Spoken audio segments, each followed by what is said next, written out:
এক ধাক্কায় 3 মাসের বাচ্চাটার হাত পা গজায় নেই এখনো ঠিক মতো। এক ধাক্কায়, এক ভূকম্পনে, এক কাঁপুনির চোটে পেটের সব বাচ্চাগুলো খালাস হয়ে যাবে ডাক্তার ছাড়া, ইঞ্জেকশন ছাড়া।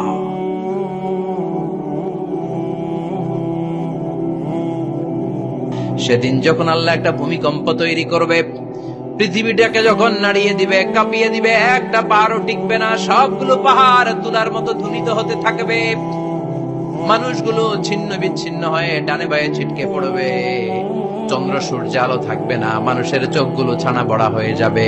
ফাইদা বারিকাল বাসারু ওয়া খাসাফাল কমারু ওয়া জুমিআশ শামসু ওয়াল কমার ইয়াকুলুল ইনসানু আইনাল মাফার। চাঁদে আলো থাকবে না, সূর্যে আলো থাকবে না, প্রক্সিমা সেন্ট্রাইতে আলো থাকবে না, Alpha Centauri A, Alpha Centauri B, Eta Carinae, Betelgeuse, Andromeda, একটার ভেতরেও সেদিন আলো থাকবে না, সবগুলো অন্ধকার হয়ে যাবে। সাগরের পানির মধ্যে সেদিন দাও দাও করে আগুন জ্বলবে, মানুষগুলো পাগল হয়ে যাবে। কেউ থাকবে তখন টয়লেটে, ইমাজিন কেমন ভাবে আল্লাহ নকশা এঁকেছেন। কেউ থাকবে টয়লেটে, কেউ থাকবে ক্ষেত খামারে, কেউ থাকবে অফিস আদালতে, কেউ থাকবে রান্নাঘরে, কেউ থাকবে মৌজ মাস্তির ভেতরে। ঠিক তখনই কিয়ামত হয়ে যাবে, কেউ পার পাবে না, সবার মুখে একটা চিৎকার, আইনাল মাফার। পালাবো কোথায়? কিয়ামতটা শুধু পৃথিবীর একদিকে অনুষ্ঠিত হবে না, গোটা বিশ্বব্যাপী হবে, তাই না? নাকি বাংলাদেশে কিয়ামত শুরু হইলে সৌদিতে হবে না? হ্যাঁ, আমেরিকাতে হবে না, সুইজারল্যান্ড, ইন্দোনেশিয়া, অস্ট্রেলিয়া, গোটা বিশ্বব্যাপী একসাথে কিয়ামতের ভয়ঙ্কর দৃশ্যের অবতারণা ঘটবে। চিল্লা এখন ঠিক কিনা? মা তার ছেলেরে চিনবে না, দুধের বাচ্চাকে রেখে মা পালাবে। দুধের বাচ্চা, যে বাচ্চা দুধ খায়, ব্রেস্ট ফিডিং বেবি, এই বাচ্চারা রেখে মা কোনো দিকে যায়, ডানে বায়ে কোথাও সরতে চায় না, ব্যথানি পায়, কষ্টনি পায়। এই দুধের বাচ্চাটারে ধাক্কা মেরে মা দিবে দৌড়। তাহলে কি ভয়ঙ্কর ঘটনা সেদিন ঘটবে। 3 মাসের 4 মাসের পেটের ভেতরে অপরিপক্ক বাচ্চা, এখনো পরিপূর্ণ হয় নাই, হাত পা ভালোভাবে গজায় নাই, ছোট্ট একটা গোশতের টুকরা। হসপিটালে এরকম যতগুলো নারী থাকবে, কিয়ামতের ভীতিকর অবস্থা দেখে মুহূর্তের মধ্যে সব অপরিপক্ক বাচ্চাগুলো ডেলিভারি হয়ে যাবে। এক ধাক্কায় 3 মাসের বাচ্চাটার হাত পা গজায় নাই এখনো ঠিক মতো। এক ধাক্কায়, এক ভূকম্পনে, এক কাঁপুনির চোটে পেটের সব বাচ্চাগুলো খালাস হয়ে যাবে ডাক্তার ছাড়া, ইঞ্জেকশন ছাড়া। আল্লাহ বললেন সেদিনটার নাম হলো আল কারিআহ। মাল ওয়া মা আদরাকা মাল, ইয়াউমা ইয়াকুনুন নাসু কাল ফারাশিল মাবথুস, মানুষগুলো নিক্ষিপ্ত হবে। ওয়া তাকুনুল জিবালু কাল আহিনিল মানফুশ, পাহাড়গুলো তুলার মতো ধ্বনিত হতে থাকবে। এখন উপরের দিকে তাকালে কি সুন্দর নীল আকাশ দেখা যায়, সেদিনে আকাশও থাকবে না। ইয়াউমিন নাতবিস সামাআ কাতাইয়ি সিজিল্লিল কুতুব, কাগজের পৃষ্ঠা যেমনি তোমরা ভাঙো, কাগজ যেমনি হাতের মুঠোয় নিয়ে তোমরা গুটিয়ে ফেলো, সেদিন এই বিশাল 7 আকাশটারও হাতের মুঠোয় নিয়ে গুটিয়ে ফেলবে কে? কাতাইয়ি সিজিল্লিল কুতুব। Can you imagine? আপনি কি কল্পনা করতে পারেন এই দৃশ্যপট যখন ঘটবে, গোটা বিশ্বব্যাপী কি মেসাকার হবে? স্যাটেলাইট চ্যানেলগুলো ভেঙে দুমড়ে মুচড়ে পড়বে, পৃথিবীর যত বড় বড় টাওয়ার গুলো আছে ভেঙে আবাসিক এলাকার উপর পড়বে, পাহাড়গুলো ভেঙে খান খান সাগরের পানির ভেতরে দাউ দাউ করে আগুন জ্বলবে। বুর্জ আল খলিফা, পৃথিবীর সবচেয়ে উঁচু টাওয়ার, ওইটার তো কিছু হবে না। ওই দিন কি হবে? ভেঙে দেখব, ভেঙে খান খান হয়ে যাবে, ভেঙে টুকরা টুকরা হয়ে যাবে। এবার আমি যখন হজে গিয়েছিলাম, জেদ্দা এয়ারপোর্টে নেমে মাক্কা যাচ্ছি প্রথমে উমরার জন্য, তখন বাঁ দিকে অনেক দূরে দেখতে পেলাম কিংডম টাওয়ার। এটার কাজ চলতেছে, আগামী বছর, এই বছর অথবা আগামী বছর এটার খুলে দিবে। এটা বুর্জ আল খলিফা থেকে আরো উঁচু। বুর্জ আল খলিফা 818 মিটার উঁচু, আর এই কিংডম টাওয়ার 1000 মিটার উঁচু, মানে 1 কিলোমিটার উঁচু। কিয়ামতের ওই ঝাঁকুনি আর ভূমিকম্পের সময় এগুলো টিকবে একটাও? আরো যে টাওয়ার গুলো আছে, সাংহাই টাওয়ার, তাইপেডাং 101, পেট্রোনাস টুইন টাওয়ার, বাংলাদেশের 40, 50, 60 তালা গুলা টিকবে? আমাদের কুমিল্লা শহর তো এখন টাওয়ারের শহর হয়ে গেছে। একটা বড় ছাদের উপর থেকে কুমিল্লা শহরের দিকে তাকালে এটা কি কুমিল্লা না উত্তরা বুঝাই যায় না। এই টাওয়ার গুলো একটাও টিকবে? আওয়াজ করে বলেন, টিকবে? সে কথাই আল্লাহ বললেন, আল কারিআতু মাল কারিআতু ওয়া মা আদরাকা মাল কারিআ ইয়াওমা ইয়াকুনুন নাসু কাল ফারাশিল মাবথুস ওয়া তাকুনুল জিবালু কাল ইহনিল মানফুশ। কি দৃশ্য আল্লাহ আঁকলেন! প্রথমে একটা সাইরেন দেয়া হবে, দেয়ার সাথে সাথে ভেঙে চুরে সব সারখার, মানুষগুলো পাগলের মতো দৌড়াবে। ওমা হুম বিসুকারা ওয়ালাকিন্না আযাবাল্লাহি শাদীদ। মানুষগুলোর দৌড়াদৌড়ি দেখলে মনে হবে যে মাতালের মতো দৌড়াচ্ছে, রেড ওয়াইন খেয়ে, হুইস্কি খেয়ে, মদ খেয়ে পাগলের মতো দৌড়াচ্ছে। আসলে মদ খায় নাই, হুইস্কিও খায় নাই। সেদিন আল্লাহর আযাব এত ভয়ঙ্কর হবে, মানুষগুলো সব হয়রান হয়ে যাবে, মানুষগুলো পাগলের মতো দৌড়াবে। সাগরের পানিতে দাউ দাউ করে আগুন, স্যাটেলাইট ভেঙে খান খান, বিল্ডিং গুলো ভেঙে ভেঙে পড়ছে, পাহাড় গুলো ধ্বনিত হচ্ছে, গোটা বিশ্বব্যাপী বিকট আওয়াজ। পৃথিবীর যখন ঠিক এইরকম অবস্থা, আল্লাহ তাআলা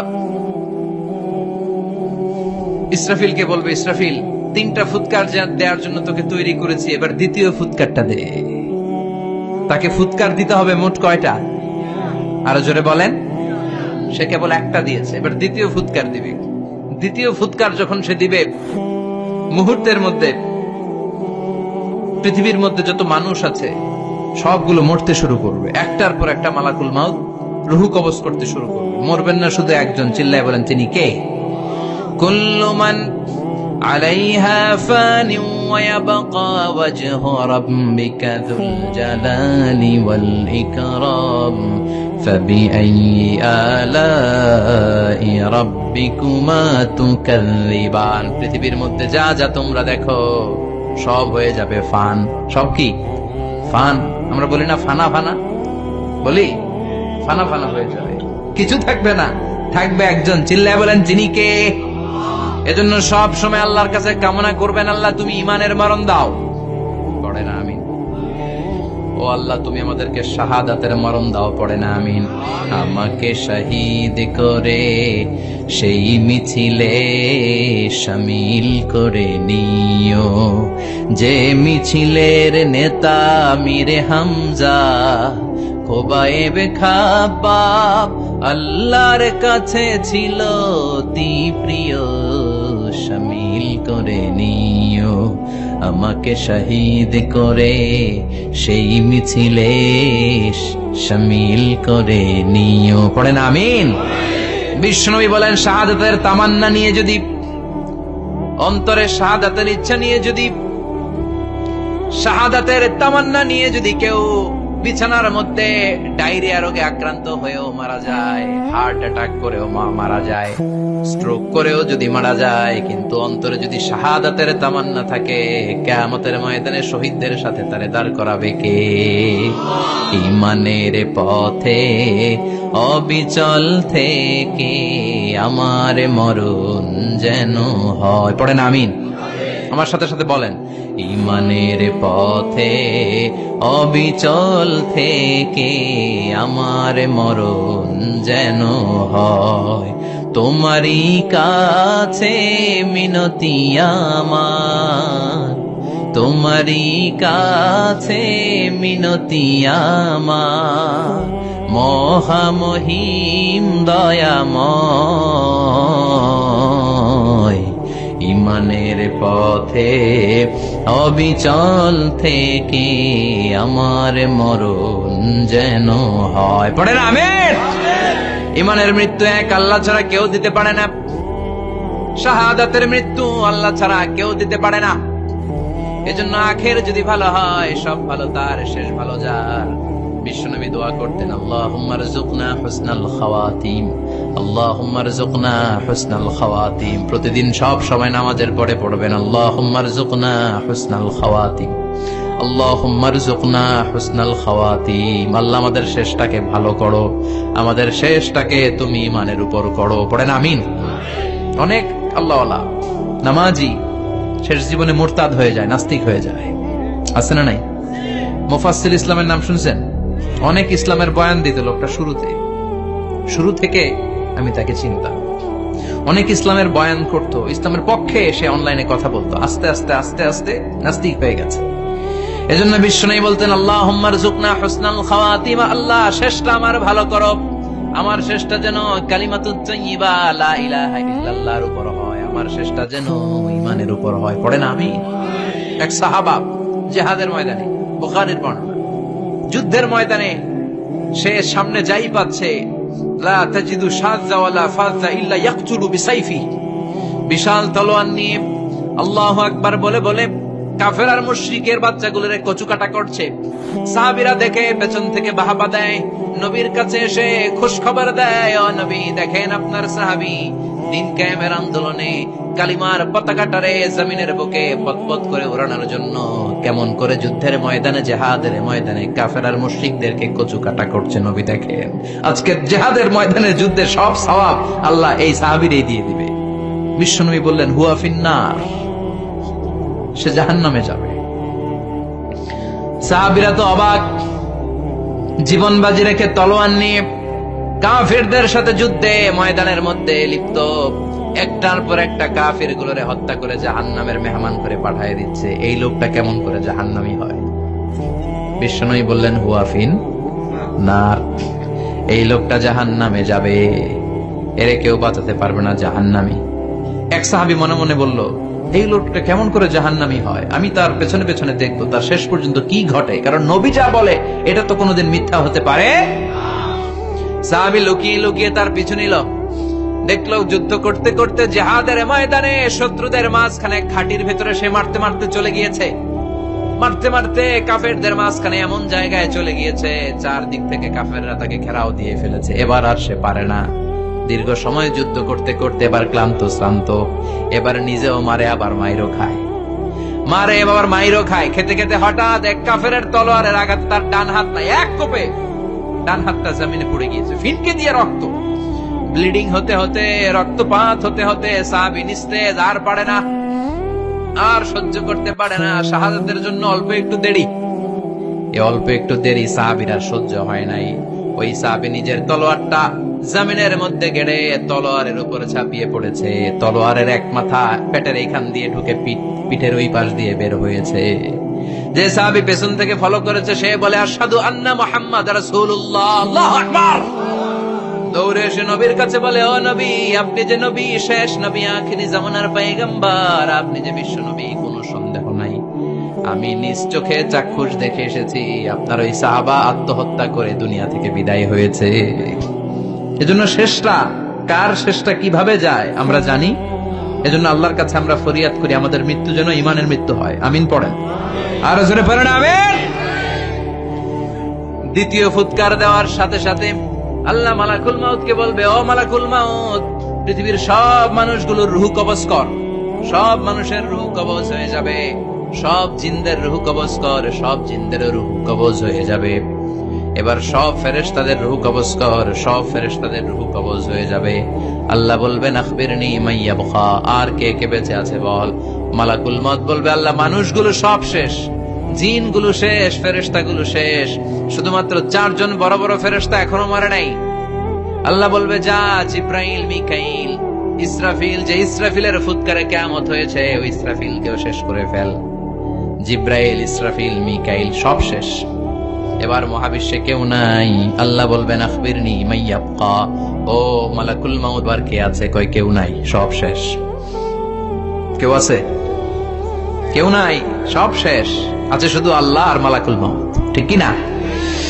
আল্লাহ বলবে, আখবিরনি মাইয়া বুকা, ও মালাকুল মাউত, আমারে বল কে আছে? কয় আমি আছি। কয় তুই মর। আমি আছি, আমি। আল্লাহ বলবে, তাহলে এবার তুই মর। তুই মর শোনার সাথে সাথে মালাকুল মাউতের কাঁপুনি ছুটে যাবে, খিচুনি ছুটে যাবে, ভয় ভয়ে খিচুনি ছুটে যাবে, কারণ মৃত্যুটা তো সে দেখেছে। দুইটা সিস্টেমে মালাকুল মাউত রূহ কবজ করে। আপনারা যারা আল্লাহওয়ালা, আপনাদের মাথার সামনে এসে একটা যুবক, সুশ্রী, যত সুন্দর হতে পারে একজন মানুষ, এরকম একজন মানুষের চেহারায় আসবে আপনাদের কাছে, এসে সুগন্ধি পারফিউম মাখা সাদা ধবধবে কাপড় পরে এসে আপনার শিওরে বসবে, এসে খুবই বিনয়ের সাথে ভদ্রতার সাথে বলবে, ইয়া আইয়াতুহান নাফসুল মুতমাইন্নাহ, ইয়া আইয়াতুহান নাফসুল মুতমাইন্না, ইয়া আইয়াতুহান নাফসুত তাইয়্যিবা, হে পবিত্র আত্মা বের হয়ে আয়। বলার সাথে সাথে আপনার রূহটা স্মুথলি বের হয়ে যাবে। ইয়াতি বিহানুত মিন হানুতিল জান্নাহ, কাফান মিন আকফানিল জান্নাহ, জান্নাতের হানুতে করে কাফনের মধ্যে পেঁচিয়ে আপনার রূহটারে মালাকুল মউত ইল্লিনে নিয়ে যাবে। আল্লাহ আমাদের সবার নসিবে এই ঘটনা তুমি জারি করে দিও, আমিন। আর যারা ইসলাম মানে নাই, কোরআন মানে নাই, বিশ্বনবীরা মানে নাই, তাদের সামনে কুৎসিত আকৃতির একটা ভয়ঙ্কর চেহারা নিয়ে আসবে। বিআকবাহি মা ইয়াকুন, হাদিসে এসেছে যত খারাপ হতে পারে একজন মানুষের চেহারা, যত দুর্গন্ধযুক্ত হতে পারে একজন মানুষের দেহ, বিদঘুটে ভয়ঙ্কর রাক্ষসে এক চেহারা নিয়ে আসবে। মুমিনের সামনে এসে যেমনি ভদ্রভাবে বসে যায়, সে এরকম আসবে না, সে ত্রাস সৃষ্টি করবে। ডাকাত যখন আপনার অ্যাটাক করে এমন ত্রাস সৃষ্টি করবে, কোপ মেরে আঘাত করে আপনি ভয়ে সব দিয়ে দিবেন। ওনারা দেখলে আপনার পিলে চমকে যাবে। ভয়ঙ্কর দুর্গন্ধযুক্ত কালো একটা ড্রেস পরে আপনার সামনে এসে এমন ত্রাস সৃষ্টি করে বসবে, ওইটা দেখলে অবস্থা খারাপ। চিৎকার দিয়ে ধমকাবে আর বলবে, ইয়া আইয়াতুহান নাফসুল খাবিসা, হে পাপাত্তা বের হয়ে আয় ইলা গাদাবিল্লাহ, আল্লাহর ক্ষোভ, আল্লাহর রাগের দিকে তুই বের হয়ে আয়। মুমিনের আত্মাটা যেমনি স্মুথলি বের হয়ে এসেছে, কাফেরের আত্মাটা বলার সাথে সাথে বেরোতে চাইবে না। আত্মাটা একবার ডানে দৌড়, একবার বায়ে দৌড়, একবার সামনে দৌড়, আর একবার পিছনে দৌড়। এবার মালাকুল মউত আরো হিংস্র হয়ে যাবে, পা থেকে টান মেরে সারা দেহ থেকে খিচুনি দিয়ে পুরো দেহটারে চাপতে চাপতে জীবিত একটা ছাগলের চামড়া জীবিত অবস্থায় তার দেহ থেকে উল্টো দিকে টেনে টেনে বের করলে যেমন কষ্ট হয়, একজন কাফেরের রুহু দেহ থেকে টেনে হিচড়ে মালাকুল মউত বের করে ফেলবে। এজন্য আল্লাহর কাছে আমরা চাই, ঈমানের পথে অবিচল থেকে আমার মরণ যেন হয়। প্রতিদিন পড়বেন এটা দোয়া, ঈমানের পথে থেকে যেন আমাদের মৃত্যু হয়। পড়েন আমিন। মালাকুল মউত এই দৃশ্যগুলো নিজেই ঘটিয়েছে, তার জানা আছে মৃত্যুর কত কষ্ট। আল্লাহ বলবেন মর, বলার সাথে সাথে কাঁপুনি ছুটে যাবে। আল্লাহ বলবেন কেঁপে লাভ নাই, মর, মরতে হবেই, কারণ কুল্লু নাফসিন, everyone has to take the test of death, সবাইকে মৃত্যু নিতে হবে, গ্রহণ করতে হবে স্বাদ। The most certain thing in our life is death, but the most uncertain thing in our life is the time of death. আমাদের জীবনের সবচাইতে সুনিশ্চিত বিষয় হচ্ছে যে আমরা মরবো, এটা আমরা সবাই জানি না, কিন্তু সবচাইতে অনিশ্চিত বিষয় হচ্ছে যে আমরা কখন মরবো, এটা আমরা কেউ জানি না। জানি মালাকুল মউত কাঁপতে থাকবে। আল্লাহ বলবেন জান্নাত এবং জাহান্নামের মাঝ বরাবর একটা জায়গা আছে, আল আরাফ, ওইখানে দাঁড়া। ওইখানে দাঁড়িয়ে মালাকুল মউত বিকট একটা চিৎকার দিয়ে সারা পৃথিবীর মানুষগুলো, ফেরেশতাগুলো যেমনি দুনিয়া থেকে বিদায় হয়েছে, মালাকুল মউত তখন বিদায় হয়ে যাবে। সেদিন বিকট একটা চিৎকার মেরে তিনি বিদায় হবেন। বিশ্বনবী বলেন মালাকুল মউতের মরণের সময় সেই চিৎকারটা ওই দিন এত ভয়ঙ্কর হবে, দুনিয়াতে যদি তখন মানুষ থাকতো, কিয়ামত ঘটানোর জন্য আলাদা করে ইসরাফিলের সিংগায় ফুৎকার দেওয়ার আর দরকার হতো না। মালাকুল মউতের মরণের কষ্টের ওই চিৎকারের আওয়াজ শুনলে মানুষগুলো সব কানের পর্দা ফেটে জমিনের মধ্যে তখনই লাশ হয়ে পড়ে যেত। মালাকুল মউত এখন আর নাই, ডানে বায়ে সামনে পেছনে কেউ নাই, একজন ছাড়া, তিনি কে? আল্লাহ তখন বলবেন ইয়া আরদু আইনা নাহারুকে, পৃথিবী তোর নদীগুলো কই, বিল্ডিং গুলো কই, রাজা বাদশা গুলো কই, পৃথিবীর নাজ নিয়ামত কই, ভোগের দুনিয়া আজকে কোথায়, অহংকার দাপট আর ক্ষমতার বড়াই আজকে কোথায়? লিমানিল মুলকুল ইয়াউম, who belongs the kingdom today, আজকে ক্ষমতা কার? চিল্লায় বলেন তো সেদিন ক্ষমতা হবে কার? লিমানিল মুলকুল ইয়াউমা লিল্লাহিল ওয়াহিদিল কাহ্হার, ক্ষমতা সেদিন কারো নয়, ক্ষমতার মালিক একজন, তিনি কে? সব ক্ষমতার মালিক আল্লাহ, কেউ নাই, সব মরে গেছে। এভাবে যে কত হাজার কোটি বছর আল্লাহ একা থাকবেন এটা আল্লাহ জানেন, আমরা কেউ জানি? ইসরাফিলকে আল্লাহ বানিয়েছিলেন সিংহায় 3টা ফুৎকার দেওয়ার জন্য, চিৎকার করে বলতে হবে কয়টা? দিছে কয়টা? বাকি আছে কয়টা? এবার রব্বুল আলামিন ইসরাফিলকে জীবিত করবেন, জীবিত করে বলবেন তাড়াতাড়ি 3য় ফুৎকার দিয়ে তোর ডিউটি শেষ কর। সুবহানাল্লাহ পড়েন। ইসরাফিল এবার 3য় ফুৎকার দিবে। 3য় ফুৎকার দেওয়ার সাথে সাথেই পৃথিবীর বিভিন্ন প্রান্ত থেকে, মহাবিশ্বের বিভিন্ন প্রান্ত থেকে মানুষের জিনগুলো দাঁড়াতে শুরু করবে। বিমান দুর্ঘটনায় যারা মারা গিয়েছে, ছাই হয়েছে, ছাই থেকে উঠে দাঁড়াবে। তিমি মাছের খাবার হয়ে সাগরের মধ্যে মিশে গিয়েছিল, সাগর থেকে দাঁড়াতে শুরু করবে।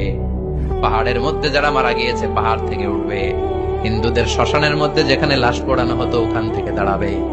মানুষগুলো কবর থেকে উঠবে, যে যেখানে মারা গিয়েছে সেখান থেকে দাঁড়াবে। মিনহা খলাকনাকুম ওয়া ফিহা নুঈদুকুম ওয়া মিনহা নুখরিজুকুম তারাতান উখরা। মাটি থেকে বানালাম, মাটির কবরে পাঠালাম, আবার মাটির কবর থেকে দাঁড় করায় দিবে কে?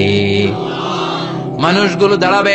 মুমিন বান্দারা চোখ কচলাতে কচলাতে বলবে, মান বাআসানা মিন মারকাদিনা। قالوا من بعثنا من مرقدنا هذا ما وعد الرحمن وصدق المرسلون। মুমিন বান্দারা চোখ ডলতে ডলতে বলবে, ঘুম ভাঙালো কে? ঘুম ভাঙালো মরার কুকিলে।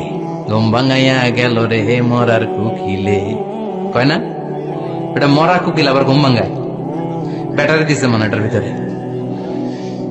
আমার ঘুম ভাঙালো কে? মুমিনরা, আপনারা। দাদা আসছে, আনন্দের ঘুম দিবেন সেদিন কবরে। তিনটা প্রশ্ন আপনারে করা হবে। মার রব্বুক, তোর রবের নাম কি?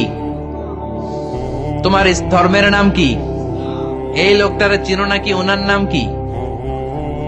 এবার বলবে তিনটা প্রশ্নের উত্তর কোত্থেকে শিখলা? কও কোত্থেকে শিখছেন? বলতে হবে কোরআন থেকে শিখেছি। চারটার উত্তর যখন করতে পারবেন, ইফসাহু লাহু কবরুহু ৭০ যিরাআন, কবরটারে ৭০ হাত লম্বা করে দেয়া হবে। ওয়া ইফতাহু লাহু বাবুন ইলাল জান্নাহ, আপনার কবরের ভেতরে থেকে জান্নাতের দিকে একটা ঘর করে দেয়া হবে। জান্নাতের সুঘ্রাণওয়ালা সুবাতাস আপনার কবরের মধ্যে এসে ধাক্কা মারবে। জান্নাতে ঢোকা লাগবে না আপনার, ওই কানেকশন দিয়ে আসবে। এয়ার কন্ডিশনের যে রুমগুলো আছে, ওই রুমগুলোর ভিতরে না ঢুকলো, দরজার আশেপাশ দিয়ে হাঁটলে একটা ঠান্ডা ঠান্ডা বাতাস আছে না নাই, দেহের মধ্যে লাগে। জান্নাতে আপনার ঢোকা লাগবে না, কবরের মধ্যে শুয়ে শুয়ে জান্নাতের সুবাতাস পাবেন। এবার বলবে ফায়ুলবাসু লিবাসু আহলিল জান্নাহ, জান্নাত থেকে আনা 2টা জান্নাতি সেট পোশাক আপনারে পরিয়ে দেয়া হবে। এবার আপনারে বলা হবে আহলান ওয়া সাহলান, কংগ্রেচুলেশন, খুশ আমদেদ, তোমার জন্য কংগ্রেচুলেশন, সুস্বাগতম। তিনটার পরে চতুর্থ প্রশ্নের উত্তর পেড়েছ, জান্নাতের পোশাক তোমারে পরিয়ে দিলাম, আর কোনো কাজ নাই, এবারের মতো খেলা শেষ, এবার ঘুমাও। কি করো? কথা বলেন। ঘুমাও। নাম কানাউমিল আরুস, বাসর রাতে বর যেমনি কনেকে নিয়ে শান্তির ঘুম দেয়, এরকম ঘুম দাও। তোমার ঘুম কেউ ভাঙাতে পারবে না, ইসরাফিলের 3 নাম্বার ফুৎকার ছাড়া। সুবহানাল্লাহ পড়বেন না? সেই ঘুম ভেঙে যাবে, চোখ ডলতে ডলতে বলবে, মান বাআসানা মিন মারকাদিনা হাযা মা ওয়া'দার রাহমান ওয়া সাদাকাল মুরসালুন। চোখ ডলতে ডলতে বলবে, কে আমাদের ঘুম ভাঙালো? ফেরেশতারা বলবে, হাযা মা ওয়া'দার রাহমান, এটা সেই দিন যে দিনের ওয়াদা দিয়েছে কে? আজকের দিনটা হলো ফাইনাল দিন, আজকের খেলাটা হবে ফাইনাল খেলা, দ্য ফাইনাল ডে। আজকে বিচারের দিন। ওই যে শুনছিলা জাররা জাররা বিচার হবে, ওই বিচার আজকে অনুষ্ঠিত হবে। পৃথিবীর বুকে যে বিচারগুলো হয় নাই, সেদিন ওই বিচারগুলো করবে কে? পৃথিবীর বুকে যে ধর্ষণের বিচার হয় নাই, ওই দিন ওই ধর্ষণের বিচার আছে না নাই? পৃথিবীর বুকে যে অন্যায় ভাবে বিচার বহির্ভূত হত্যাগুলো করা হয়েছে, ক্রস ফায়ার গুলো দেওয়া হয়েছে, গুম করা হয়েছে, খুন করা হয়েছে, সেদিন এই বিচারগুলো আছে না নাই? পৃথিবীর বুকে জুলুম করে একজনের জমি আরেকজন মাইরা খাইছে, ওনার দাপট ছিল, ওনার উপরে কোনো কথা ছিল না গ্রামে, কিন্তু কিয়ামতের ওই কঠিন দিনে এগুলোর বিচার আছে না নাই? বিচার যদি না থাকতো, all the worldly life it's a joke. বিচার না থাকলে পৃথিবীটা একটা জোক, একটা খেলাধুলা। অবশ্যই বিচার থাকতে হবে, বিচারের কাঠগড়ায় তোমাকে দাঁড়াতে হবে। চিল্লা এখন ঠিক কিনা? সবাই দাঁড়াবে। The day of resurrection, the day of কিয়ামা, আল কারিআ, মাল ওয়া মা আদরাকা মাল। বিশ্বনবী বলেন, উলঙ্গ হয়ে দাঁড়াবে সব। ইহশারুন নাসু ইয়াওমাল কিয়ামাতি হুফাতান উরাতান মুশাতান গুরলা। সেদিন মানুষগুলো উলঙ্গ, গায়ে জামা নাই, পেটে দানা পানি নাই, পায়ের মধ্যে জুতা নাই, সব উলঙ্গ। ভাবতেছেন না খালি শুনতেছেন?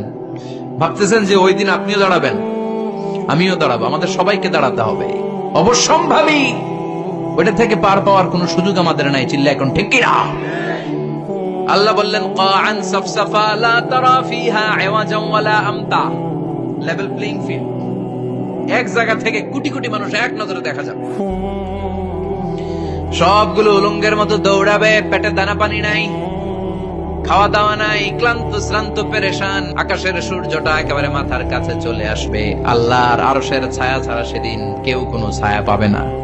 আল্লাহ এই কঠিন দিন তোমার আরশের নিচে এই গুনাহগার বান্দাদেরকে তুমি ছায়া করে দিও। আল্লাহর আরশের ছায়া ছাড়া সেদিন কোনো ছায়া নাই। সূর্যের তাপে মাথার মগজগুলো ভাতের মাড়ের মতো গলে গলে নাকের ছিদ্র দিয়ে কানের ছিদ্র দিয়ে বেয়ে বেয়ে পড়বে। মানুষগুলো ক্লান্ত শ্রান্ত পেরেশান, ক্ষুধার জ্বালায় তৃষ্ণার জ্বালায় জিহ্বাটা বের হয়ে যাবে। 50,000 বছর হবে সে দিনটা লম্বা।